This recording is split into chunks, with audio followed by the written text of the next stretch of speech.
Hello everyone, welcome back to the channel. So molecular biology की video को continue करते हुए आज हम यूकैरियोट्स में ट्रांसक्रिप्शन की प्रोसेस को स्टडी करने जा रहे हैं। प्रीवियस वीडियो में हमने जो है प्रोकैरियोट्स के ट्रांसक्रिप्शन को देखा था, उसके वेरियस मैकेनिज्म्स जो थे उनको देखा था। अलॉन्ग विद दैट ट्रांसक्रिप्शन के बेसिक्स की जो वीडियो है वो मैंने ऑलरेडी अपलोड कर रखी है, that is related to the RNA polymerase का स्ट्रक्चर एंड बाकी अदर पार्ट्स, ट्रांसक्रिप्शन यूनिट क्या होती है and all other things. Now आज हम जो है वो यूकैरियोट्स में स्टार्ट करने से पहले जो हमारी बेसिक मशीनरी है, दैट इज जिसके अगर जो प्रेजेंट ना हो तो आपका ट्रांसक्रिप्शन पॉसिबल नहीं है।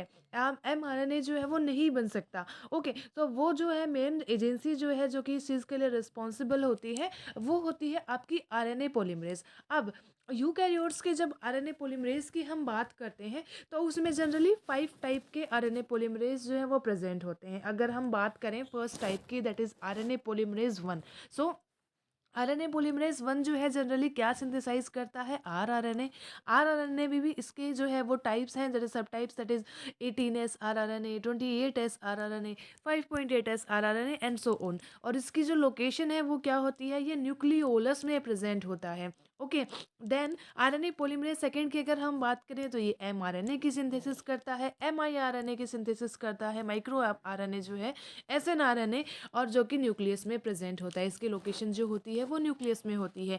Okay, then RNA polymerase third की अगर हम बात करें, सो सिंथेसाइज टीआरएनए, ये टीआरएनए की सिंथेसिस करता है, 5S RRNA की सिंथेसिस करता है, U6 SNRNA की सिंथेसिस करता है, और न्यूक्लियस में भी ये प्रेजेंट होता है।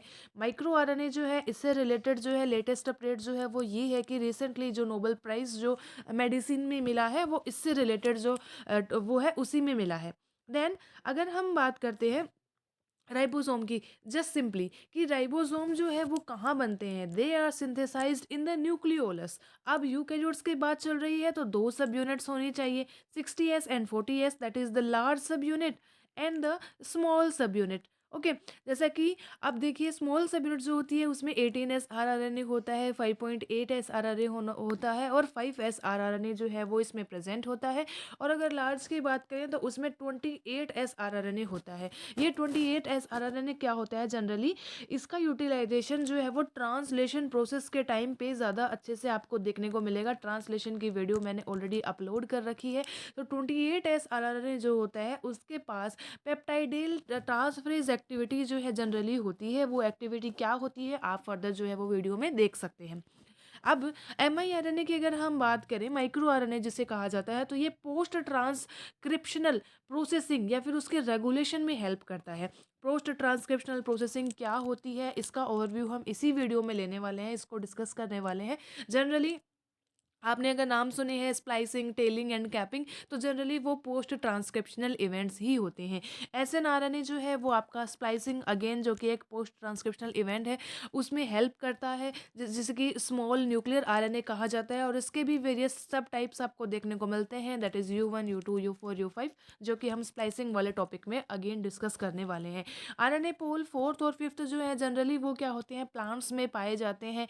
ये लॉन्ग नॉन कोडिंग जो आरएनए है उनके लिए कोडिंग करते हैं, siRNA के लिए कोड करते हैं, और जीन का जो रेगुलेशन है, जो कंट्रोल है उसमें, और डिफेंस में जो है वो इनका रोल जो है वो जनरली देखने को मिलता है।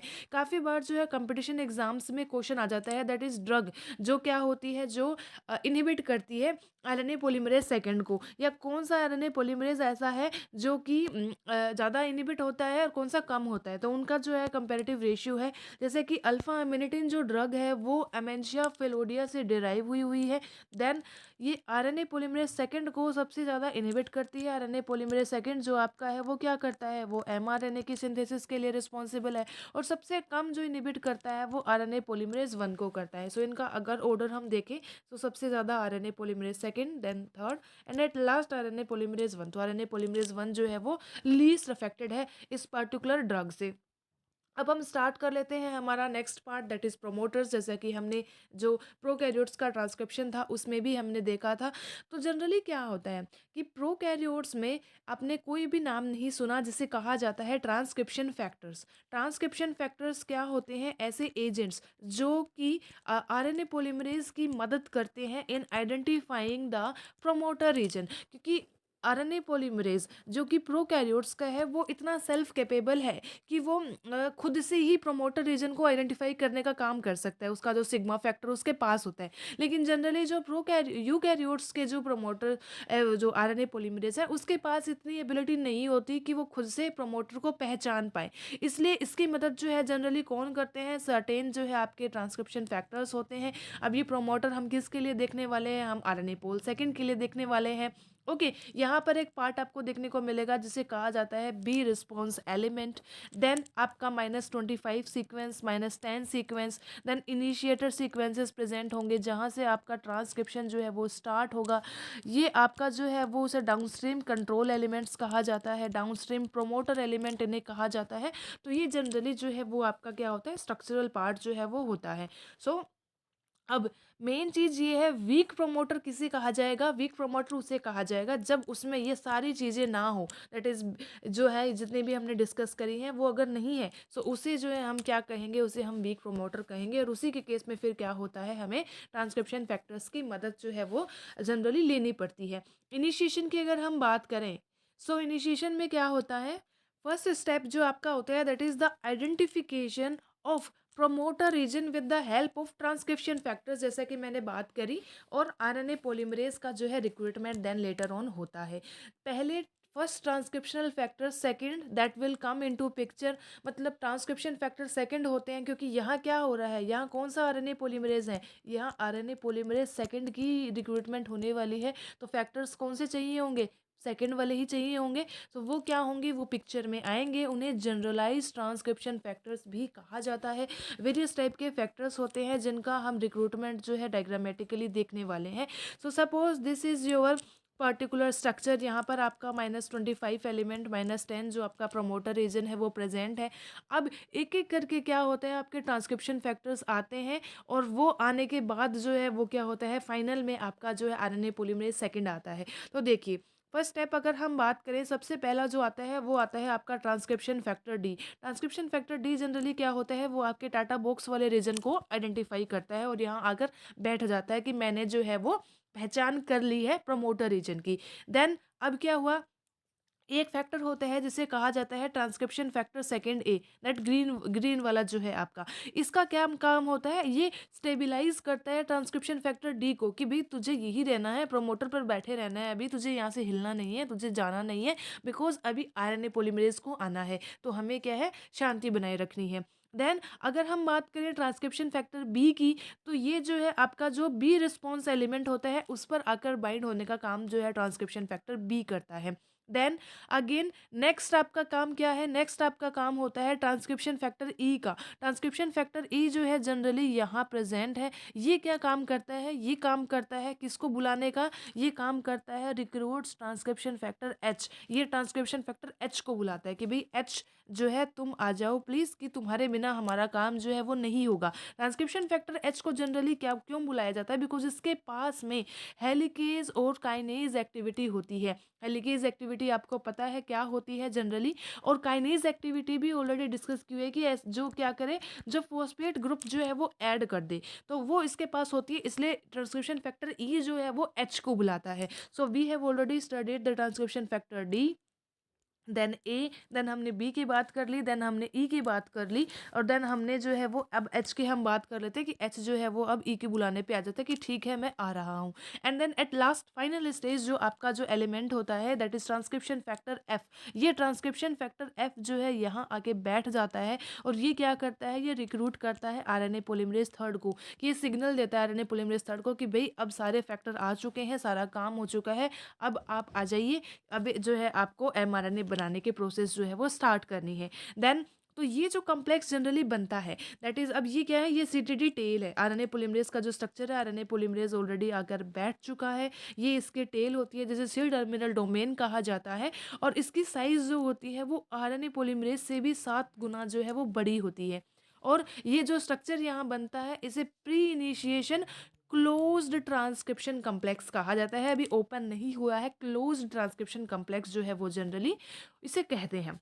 नेक्स्ट स्टेप पर अगर हम चलते हैं, सो अब आगे देखते हैं। नेक्स्ट स्टेप जो है वो जनरली क्या होती है कि ये सिचुएशन कुछ ऐसी है, दैट इज़ आरएनए पॉलीमरेज़ आ चुका है, ट्रांसक्रिप्शन फैक्टर एच है, जिसके पास काइनेज और हेलिकेज एक्टिविटी है।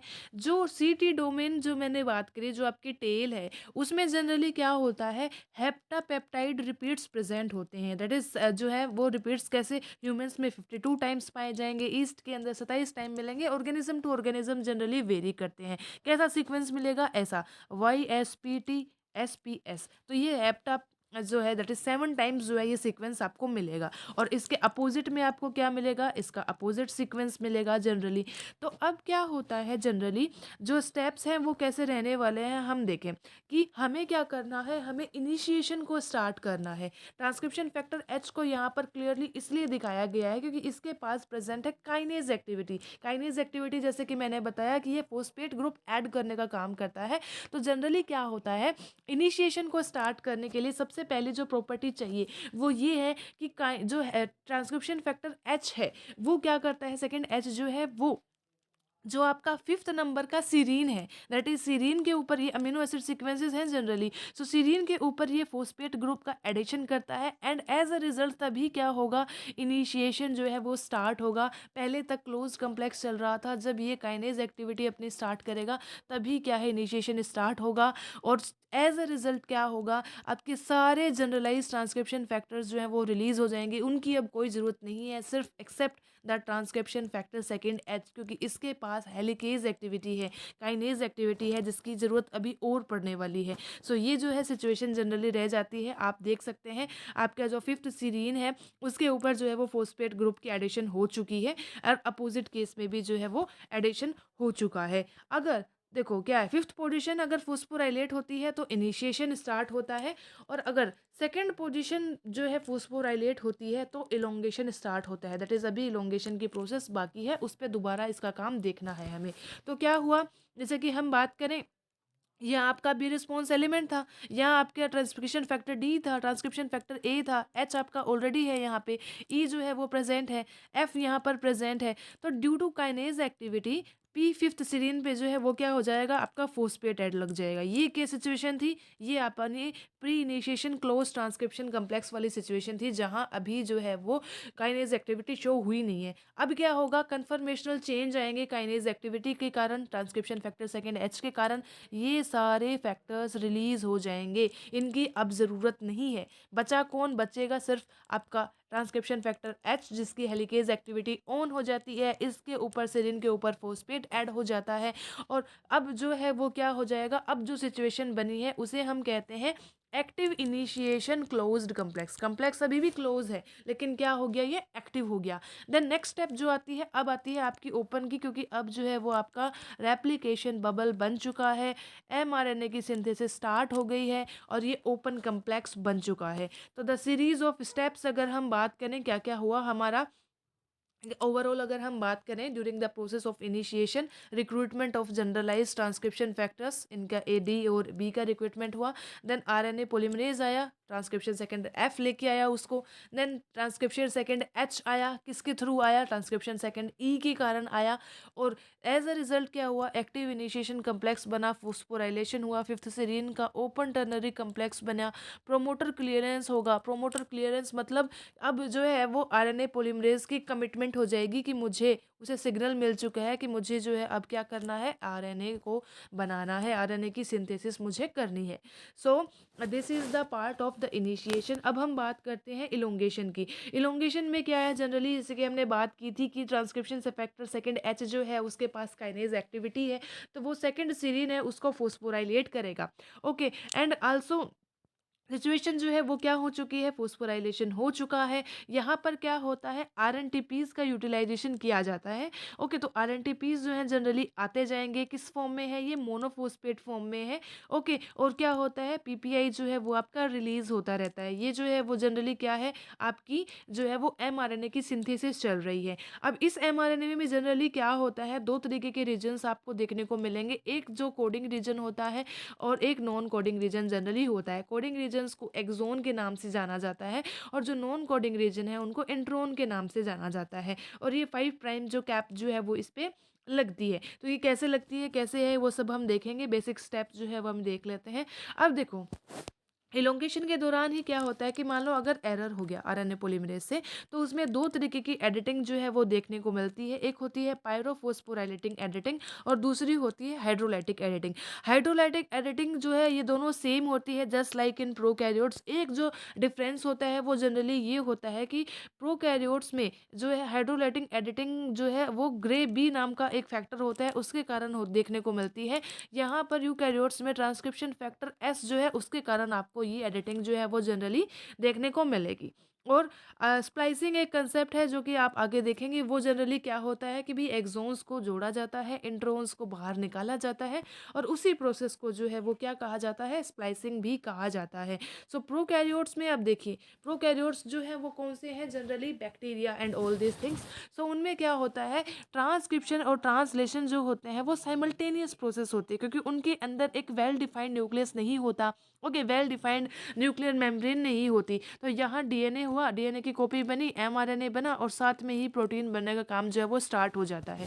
ओके, तो ये सिचुएशन जो है वो रही और यहीं पे क्या हुआ, ये एमआरएनए बन रहा था, इसके ऊपर राइबोसोम्स आकर बैठ गए और उन्होंने जो है वो प्रोटीन की सिंथेसिस कर दी। लेकिन यूकैरियोट्स में जनरली क्या होता है कि हमें पता है एक वेल डेवलप्ड न्यूक्लियस होता है, न्यूक्लियर मेम्ब्रेन होती है। तो रेप्लिकेशन जो है वो आपका न्यूक्लियस के अंदर होता है, ट्रांसक्रिप्शन जो है वो भी आपका न्यूक्लियस में होता है। लेकिन आफ्टर दैट जो है एमआरएनए को बाहर आना पड़ता है फ्रॉम न्यूक्लियस टू साइटोसोल, और आपका ट्रांसलेशन की प्रोसेस जो है वो साइटोसोल में देखने को मिलती है। ओके, तो एमआरएनए जो है वो, अब देखो मेन चीज़ क्या है, हम यहाँ पर बात करने वाले हैं कि एमआरएनए जो है कहाँ बैठा था, वो न्यूक्लियस के एनवायरनमेंट में बैठा था। अब उसे बाहर आना है। सो ऐसा एनवायरनमेंट क्या है कि एकदम अलग एनवायरनमेंट उसे मिलने के कारण क्या होता है, एकदम प्योर एमआरएनए है जिसके जो एंड्स हैं वो एकदम फ्री है। तो किसी भी एक्सोन्यूक्लियस एंजाइम का जो है अटैक जो है वो इनके ऊपर हो सकता है। तो हमें क्या करना है, हमें इस एमआरएनए को प्रोटेक्ट करना है। So as a result protecting के लिए जो है हम क्या करते हैं, हम इसमें जो है वेरियस आरएनए प्रोसेसिंग इवेंट्स हमें देखने को मिलते हैं, जिन्हें 5 प्राइम कैपिंग, स्प्लाइसिंग और टेलिंग कहा जाता है। 5 प्राइम कैपिंग जनरली आपको पता है कि एक कैप लाइक स्ट्रक्चर जो है वो उनके ऊपर ऐड किया जाता है 5 प्राइम एंड पे, और ए जो है रेसिड्यूज़ है, एडेनिन रेसिड्यूज़ हैं, उनकी जो है वो 3 प्राइम पर एडिंग की जाती है, जिसे कि टेलिंग कहा जाता है। और स्प्लाइसिंग की जनरली हमने बात कर ही ली। तो आरएनए प्रोसेसिंग इवेंट्स को हम नेक्स्ट वीडियो में डिस्कस करने वाले हैं, जिसके अंदर हम जो है कैपिंग को, स्प्लाइसिंग को और टेलिंग को, तीनों को ही डिस्कस करेंगे। क्योंकि ये जो प्रोसेस है वो इवन ड्यूरिंग द इलोंगेशन के टाइम पर ही हो जाती है। मतलब जो है को ट्रांसलेशनल इवेंट ये होती है, ट्रांसक्रिप्शनल इवेंट ये होती है, इसलिए हम इन्हें साथ में ही डिस्कस करेंगे। एंड देन लेटर ऑन जो है हम एट लास्ट जो है वो टर्मिनेशन को भी डिस्कस करेंगे। So yeah this is all about part 1 of the video. और वीडियो पसंद आए so please do like, share and subscribe to my channel. Thanks for watching.